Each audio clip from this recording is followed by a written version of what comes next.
Now that's a real sensation. FBI Director James Kobi will be arrested this week. For the first time in United States history, an FBI director is being arrested. Kobi, who led the most powerful law enforcement agency in the United States. Under Obama and Trump, he got Hillary Clinton out of a case that threatened her with 30 years in prison. Kobi, who set up surveillance on Trump's campaign staff, the same Kobi who pushed the case about Trump's alleged ties with the Kremlin, with Putin, with the KGB, Federal Security Service, all sorts of things, and brought the president to impeachment. He'll be arrested this week, as reported by both MSNBC and FOX. This office is also investigating the statement made to Congress by former FBI Director James Kobi in 2020. The statute of limitations on this issue expires in just over a week.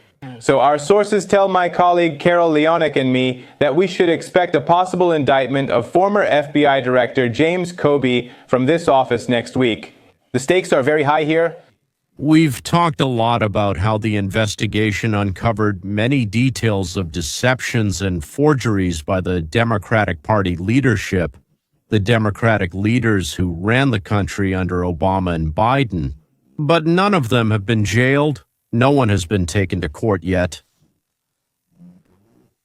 They're not being interrogated or put through, well, like Trump, for example, public trials.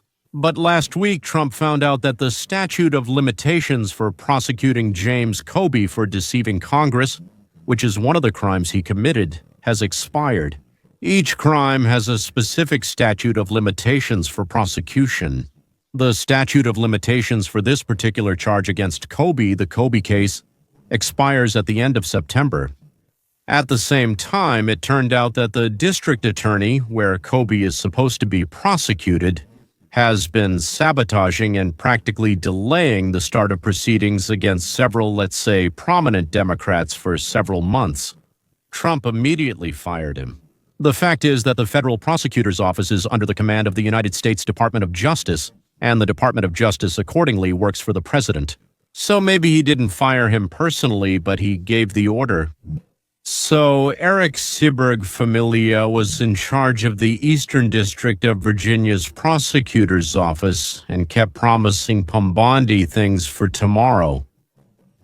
Like, tomorrow everything will happen, everything will be ready tomorrow. Another chief prosecutor was urgently appointed, Maggie Clarari. I think, I'm bad with names. She looked over the collected materials and said that there was more than enough evidence, proof, and confessions. The first major charge is reportedly about to be brought against the participants of Operation Crossfire Hurricane. Also, new polls that spell disaster. Disaster for the Democrats. Just wait until you see this. And one of the rising stars of the Democratic Party is in a tough spot this morning, unable to answer basic questions about how she made $7 million just a few years after being elected to Congress. Wonderful people make up the backbone of the Democratic Party in the United States. Some even called themselves Republicans for disguise. He put up obstacles for Pam Bondi for months, working behind the scenes to delay charges against key figures in this investigation. A few days ago, all of this flared up when President Trump reportedly lost his patience and demanded information about why everything was taking so long. Pam informed the White House several months ago that the grand jury had found more than enough evidence to indict several people. Several investigation targets. Trump, being the president, keeps all of this at a distance. He was advised to do so, but after months of inaction when nothing was happening. Last week, he wanted to get answers and found out that Eric Seibert, the Attorney General of the Eastern District, had not filed any charges. He had everything he needed, but he decided not to press charges against them. People. President Trump, without losing any time, immediately fired Seibert. As it turned out, Seibert is in close friendly relations with both Democratic senators from Virginia and hangs out with people who hate Trump. Today, this is nearly impossible. You hang out with someone. Well, in general, the polarization is quite serious, just so you understand. It's tough to spend time with Trump haters if you're a Trump supporter. It's hard when the country's leadership was filled with Democratic appointees. Well, Siebert himself, as I already said, was listed as a member of the Republican Party, which is a complete lie, absolutely.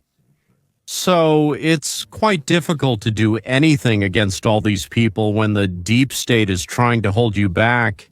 And among the people you work with, you don't know who's compromised, who's just an employee, who's a member of the elite, or who's sympathetic to this very deep state.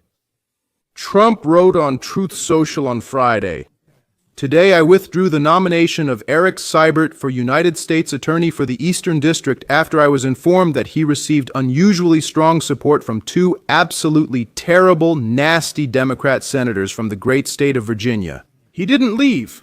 I fired him. Let him run as a Democrat next time, not a Republican. Thanks for your attention." Naturally, Eric rushed to give interviews, claiming that he left on his own because he refused to accuse people without evidence. Trump posted the following message on Mbonde. Pam, I have reviewed more 30 applications and posts that basically tell the same story as last time. Just talk, no action, nothing is being done. What about Comey, Shifa, Letitia? They're all guilty, but nothing will be done. Then we almost appointed a Democrat-backed United States attorney in Virginia with a very bad Republican background, a woke Republican in name only who was never going to do his job. That's why the two worst Democrat senators pressured him. He even lied to the media, claiming he left and we have no case. I fired him, and the case is great. Many lawyers and legal experts agree. Lindsey Halligan is a good lawyer who likes you. We can't delay anymore. It's hurting our reputation and trust. They impeached me twice, indicted me 5 times for nothing. Justice must prevail now. Some blamed Pombonde. And of course, she is to blame for not discovering the shooting. Jan Stone is in everyone's heart, Samo, and you will help. People possess the power of pilgrim to world. So the first person they will go to arrest will be the former FBI director, James Comey, one of the most serious scoundrels of the 21st century. Comey is already aware and is working with his lawyers, planning his defense. We don't know what methods the Democrats used to stop the investigation. Blackmail, money, promises. But they didn't succeed. At the very last moment, it was cut off and the prosecutor's office moved forward. This was discussed at the daily briefing at the White House. Returning to the president's social media posts over the weekend regarding the Department of Justice and his apparent frustration that they were not acting quickly enough, I want to point out what the president said during his inaugural address. The state's immense power will never again be used to persecute political opponents. We won't let this happen. Is the president breaking his promise? No. The president is keeping his promise to restore the Department of Justice, which demands accountability. And this is not using the Department of Justice as a weapon to demand accountability from those who use the Department of Justice as a weapon. And no one knows what that looks like better than President Trump. We won't tolerate manipulation from anyone in the media or the other side. Anyone who tries to say that it's the president using the Department of Justice as a weapon, it's actually Joe Biden and his attorney general who have weaponized the Department of Justice. Joe Biden used this sacred American institution to go after his political opponent in the middle of an election year.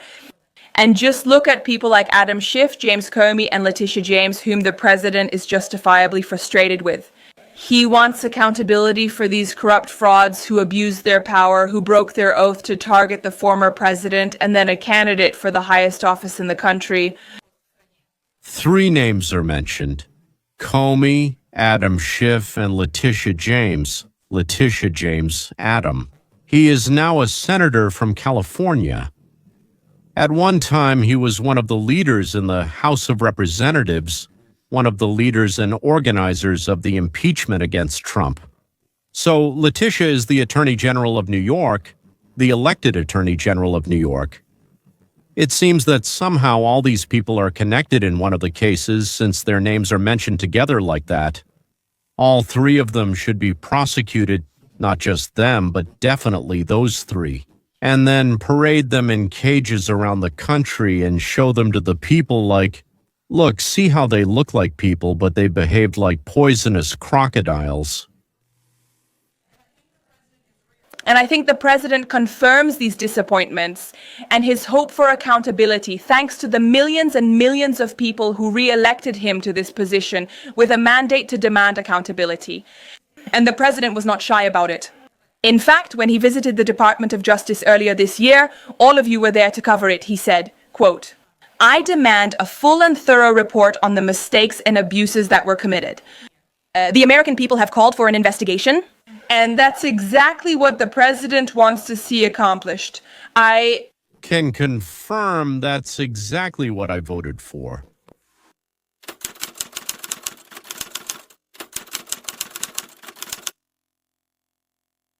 Trump said and still says, if you break the law, we will hold you accountable for it. But listen to how sharply this differs from the words of the Democratic leader in Congress. One thing you need to understand is that for people who are playing along with the Trump administration or carrying out its orders or participating in the Trump administration's pay-to-play schemes, the statute of limitations is 5 years. Donald Trump and his toxic administration will be gone sooner, but the responsibility will remain. And this process, of course, is starting now, but it won't be completed until possibly there's an independent Department of Justice and, of course, an independent House of Representatives in the hands of the Democrats. Let me put it in simple terms. As soon as we, the Democrats, return to power, we will prosecute everyone who helped or cooperated with Trump. Pretty bold, right? Their crime turns out to be that they cooperated with Trump. It's an attempt to intimidate, right?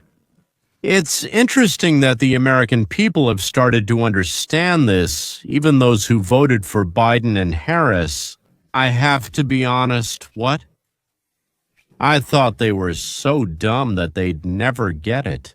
But somehow something started to get through. Continuation.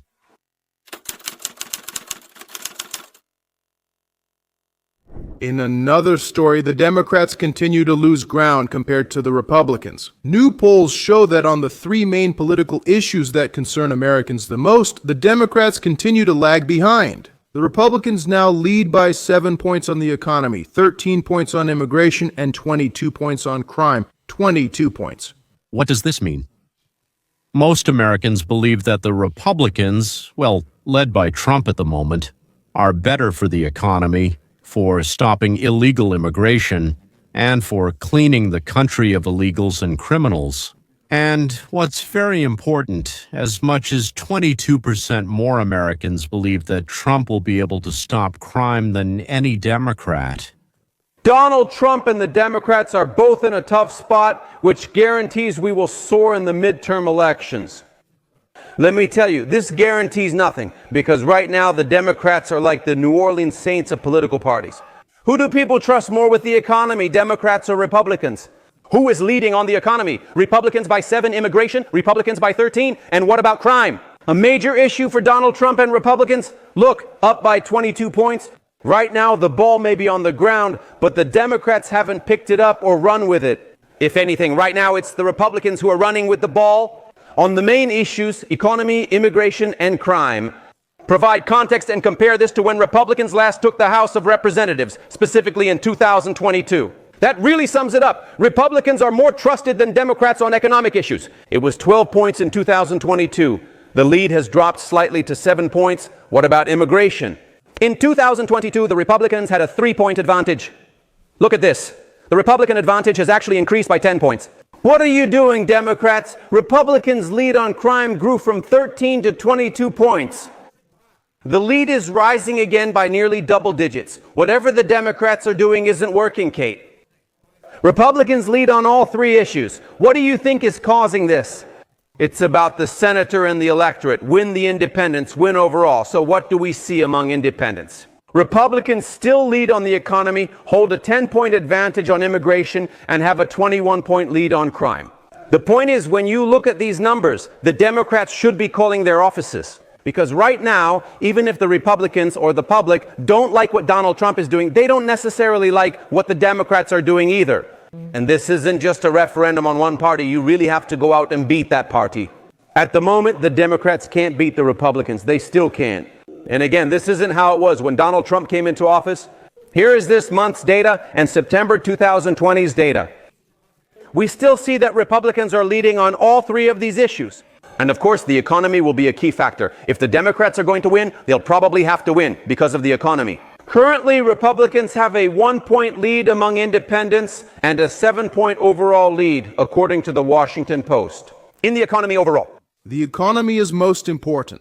Personally, I'm surprised that the Republicans are only leading by 7 points on the economy. Even with all the fear-mongering about Trump's tariffs, I'm still a bit surprised that people believe in it so much. The good news is we have a year until the midterm elections, and the Federal Reserve has started cutting rates. We might see 2 more rate cuts this year, in 2025, which means that by next year everything should become much cheaper.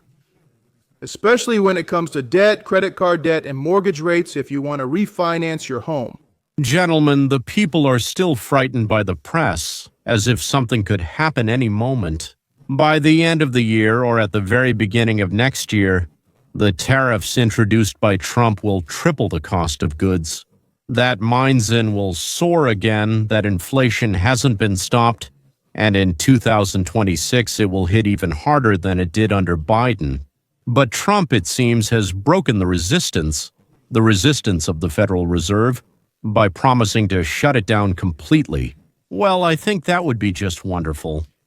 And the interest rates on loans in the United States, I don't know how much you know about the Federal Reserve. As they say, the Federal Reserve, yeah. But let's say one of its functions is that it sets the interest rate at which the government lends to banks, and then the banks go from there and so on. This number depends a lot in America. Depending on the economic situation, so to speak, this number goes up or down. And Trump has been saying for a long time that you did it on purpose to help Biden, and when it comes to me, you do everything you can to interfere. Well, it seems he broke them because they already lowered it a little once, and it looks like there will be 2 more decreases by the end of the year, and we will enter 2026 with huge investments from abroad and with a low interest rate. And what should lead to the early spring of 2026 when our economy will start up and just skyrocket?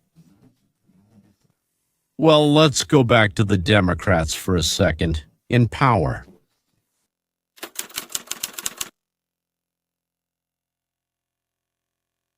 New Jersey Congresswoman Mickey Sherrill, who is a leading candidate for governor of New Jersey, is now under close scrutiny for allegedly using her position on the House Armed Services Committee to gain significant profits from insider information in the defense sector. It is reported that she made $7 million trading defense company stocks since she was elected to represent New Jersey's 11th congressional district. Let me explain. In Congress, they discuss laws. They know which companies these laws will help and which ones will be hurt. And contrary to the rules of Congress and the laws of the United States, there is a law that says they are not allowed to do this. They quietly forgot it. They tell their spouse or their broker which company stocks to sell and which ones to buy. And money just pours right into their pockets and into the pockets of those around them.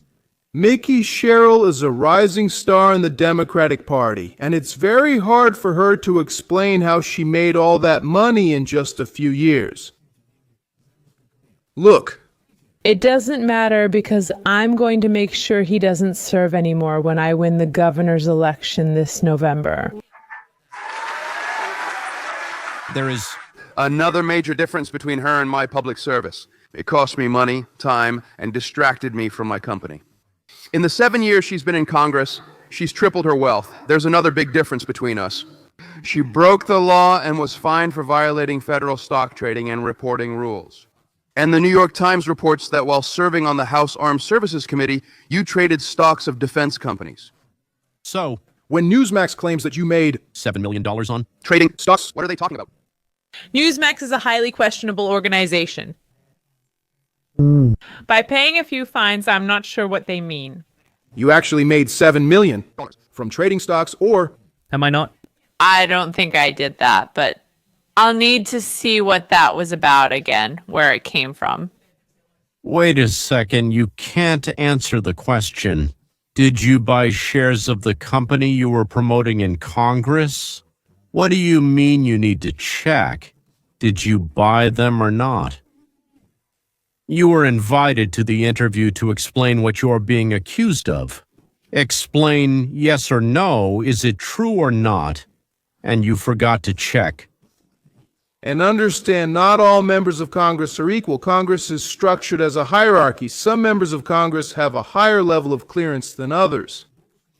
If you are, for example, a member of the House Armed Services Committee or the Intelligence Committees like Mickey Sherrill, you are given access to a lot of highly classified information. You learn about defense contracts going through the appropriations process. Before the general public, before other members of Congress, before the shareholders of these major defense companies like Lockheed Martin, Boeing, Northrop Grumman, and so on. That means she knew before even many other members of Congress who would get a big contract and who would not. That is, which companies' shares would go up very soon. About some insider knowledge that members of Congress get before the average American. And that's all information they can use for their personal gain, and it's all legal. If your blood is starting to boil, know that you're not alone.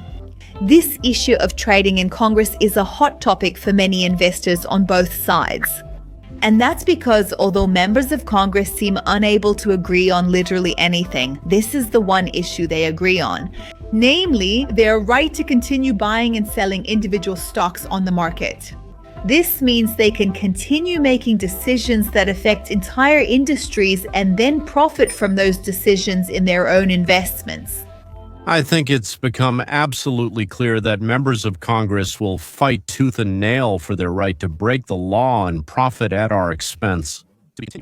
When people think of the best investor in the world, the person who knows the stock market better than anyone else, they often think of Warren Buffett. Buffett regularly beats the market with his investments, earning about 19% returns, which is pretty good. Index funds typically yield around 10% annually, so Warren Buffett nearly doubles that. That's impressive. But one group outperforms the market by an even wider margin, making huge profits. They're not math geniuses, not statistics experts. They don't use an algorithm developed by some tech startup, and they don't work on the stock exchange trading floor. They work here on the floor of Congress. Members of Congress are so smart that they're better than the best investors in the world at guessing, or maybe predicting out of thin air, which stocks are going to go up. They must be very insightful. Or are they dishonest? So what do you think? Democrat Nancy Pelosi, former Speaker of Congress. A salary of $223,000 a year, but she must have invested her salary so successfully that she managed to earn another $200 million. Well, it's not great, of course, but it's not bad either. Chuck Schumer, the Democratic leader in the Senate, earnings salary of $210,000. So, well, there are all sorts of accounts. Some things are free here and there, but the net earnings are $210,000 minus taxes, investing part of the earnings. He earned it. Almost nothing. $75 million. Mitch McConnell, Senate leader, a Republican who hates Trump more than the Democrats do, a member of the swamp, the deep state, with a salary of $200,000 a year, made $95 million on stocks. Elizabeth Warren, Democratic senator from Massachusetts. Well, not so long ago, so to speak, her salary is $285,000 because, so to speak, she joined later. Earnings from stocks are $67 million. Not bad, right? I think she hasn't been in the Senate for very long. I think it's literally just 2 terms. So how do members of Congress do this? Did we just happen to elect talented stock traders? Or is something else happening beneath the surface? This is a look at how members of Congress get rich thanks to some of their most suspicious recent stock trades. And is there anything that can be done about it at all? This is because members of this body have access to information that ordinary people don't. So we have plenty of safeguards, we have disclosure. This is a completely unnecessary bill. We signed up for this job, we knew what the salary would be. It's not, we'll pay you this much plus corruption. I don't know how many people are in the room, how many of you don't want to make money. Does anyone want to be poor? I don't. That was another discussion about whether members of Congress should be allowed to trade stocks. Who wants to be poor? I don't. That was Senator Rick Scott, by the way, a Republican. And here is the chair of the Democratic Party of the United States, Congresswoman Debbie Wasserman Schultz. In November, we noticed that Representative Debbie Wasserman Schultz was buying shares of Viasat. And that really caught our attention because it was the first time we saw her buying stocks and the first time we saw any member buying these shares. So Debbie Wasserman Schultz is on the Appropriations Committee and the Subcommittee on Military Construction. That immediately doesn't look very good. In December, it was announced that $4 billion, and the stocks just took off. It looks like they got another big contract, also with the Department of Defense, right after the National Aeronautics and Space Administration contract. A couple of years ago, we saw Representative Susie Lee buy shares of a company called Rheinmetall, which is a German defense contractor. Why is this important? It raised a red flag, since we hadn't seen members trade this stock before. She's clearly closely tied to United States defense policy. It seems like they're working a lot with the military right now, modernizing tanks. I'm sure of it, that's big money. Susie Lee served on the Military Construction Committee, and since then, stocks have risen about 250%. Last year, we noticed Senator Mark Wayne Mallon bought shares in Badger Mitter, which caught our attention. Badger Mitter makes automated water meters, and Senator Mark Wayne Mallon serves on the Senate Committee on Environment and Public Works. We discovered the Environmental Protection Agency recently issued a mandate encouraging cities to use automated water meters. A year after the deal, Badger Mitter's stock rose by about 40% before Senator Mark Wayne Mallon closed his position. Well, that's enough examples. Both Democrats and Republicans, but still it seems like the Democrats stood out here as well. One of the most left-wing Democrats, the anti-Semite Ilhan Omar, suddenly became rich. Her husband, well, not her herself, of course, but her husband, in a completely inexplicable way, received contracts and investments in his two companies. One is a winery, but it had no income before that, and the other is an investment company. He knows nothing about this. He's a political consultant who just graduated from a liberal arts university. And $36 million came to this poor but very nice family. Before that, they were barely scraping by, living on bread and pasta.